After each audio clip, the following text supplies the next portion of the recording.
I've got the thumbs up, but I have so little to show you, and after the previous two talks I feel a bit ashamed, but I think I'll start from that point of nothingness. Why am I here in front of you with absolutely nothing but my notes and this? And why indeed are you here? I'm here to talk about how to become a journalist, and I think that just by that question alone we hit the fundamentals of how important journalism is. It's about communication. It's about how we understand the world.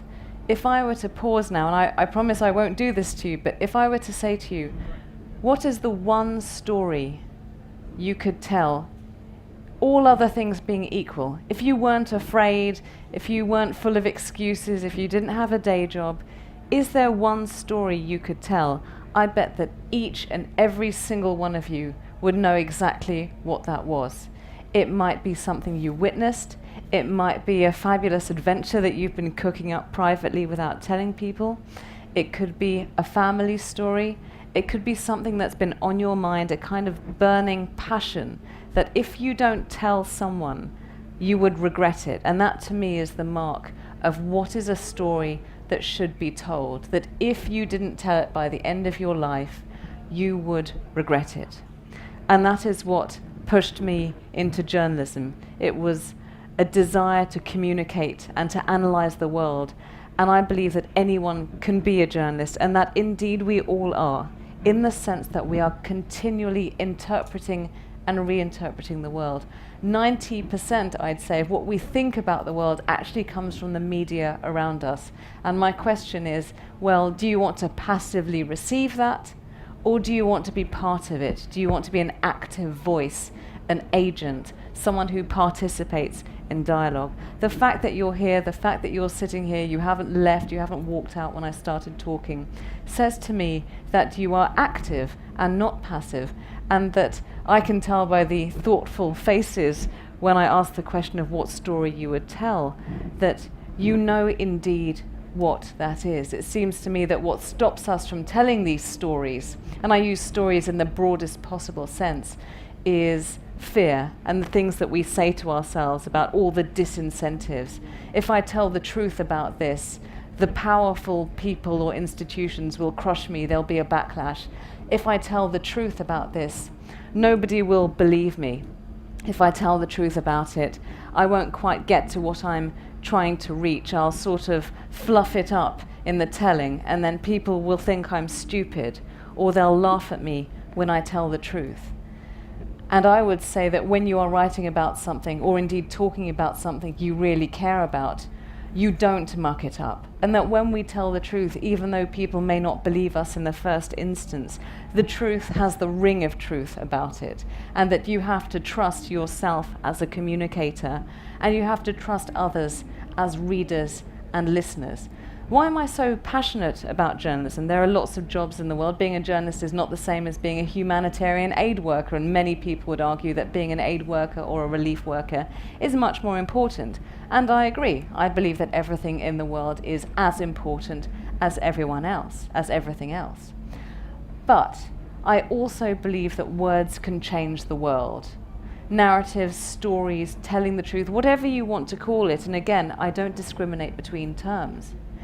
But things like witness statement, testimony, saying something you saw, saying what you witnessed with your own eyes, or just putting out there what you think about the world, fundamentally changes everything about the world. We know for a fact that what survivors and witnesses have said has influenced things like human rights legislation. And this indeed is how human rights legislation is changed. Often the people doing the communicating are not journalists. They're not highly paid war reporters living exciting lives. They're ordinary people like you and me who did something very brave, which is simply to stand up and speak out. So those are my arguments for saying why this is interesting, why communication is a fundamental part of life. The other thing I'd add is what's so important is that we don't just lock ourselves off and disappear into our screens every moment of the day, but that we engage in dialogue and participation communally as a group. Nothing in the world replaces the energy you get when there are people in a room. Sometimes listening, sometimes talking. Usually I wish that I could open up the next 3 minutes to questions from you, but I'm not allowed because we're filming this for the net. But it would be my preference or my habit to say, okay, I spoke for a bit. There cannot but be a reaction when you speak, and so what's yours? Even if it's complete and utter indifference, even if it's violent opposition. My talk was headed How to Be a Journalist, and this is part of a series of how-tos. And of course my answer to you is how to be a journalist. Well, you just go and be one. And this goes for everything in life, the things that we said we were going to do that we never got around to. Nothing is stopping you from doing exactly what you'd intended to. I'm not talking about raising £20 million to sail around the world. I'm talking about simple things, creative things that transform our everyday living. What happens, I think, is that we tend to wait for a sign. We think, I know exactly what to do. I absolutely know it. I'm just waiting for the right moment and for everything to be in place, and then I will begin because I will know for sure. It's sort of like receiving a sort of angelic certificate saying, you can do this and it's going to work out. There are no assurances and there is no right time. So I'm going to give you, in the 3 minutes I've got left, a piece of advice I gave a young man a little bit earlier today. Very keen, I'd say he was about 12 or 13, who wants to be a journalist. And he said, should I begin blogging? And I said, absolutely yes, you should begin, you should start. You are not anything until you begin doing it. The moment you've written a bit of journalism, you are a journalist and that's it. You have a forum. And what you have to do on this planet is carve your space and defend it. And this is what we don't do. We don't give ourselves permission to be that creative person and to say, this is my desk, this is my writing time, this is my speaking time, and I'm going to use it. And what I said to him was, practice for a while, for as long as you're comfortable, for maybe a year or so. And then as soon as you have a body of work, be proud of it and ally yourself with whoever you want to work with. To him, I said the BBC, the Gates Foundation, the Huffington Post, whatever it is. But really what I was saying was, there is no time in the future that is the right time to become the next J.K. Rowling or the next film director or the next artist or the next speaker.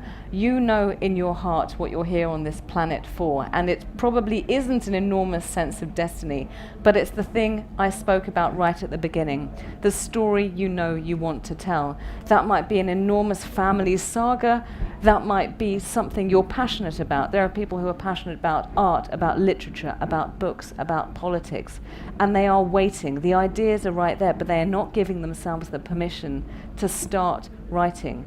And so I'm going to close by just saying, this is why I came out with no props, just to show you how in the pre-internet era I myself became a journalist, and it was just with this and with one of these. And this is what is so great about being a writer or being a creator in any field whatsoever. You need nothing but what is in you, your ideas, your passion, your force, your intellect, and your creativity.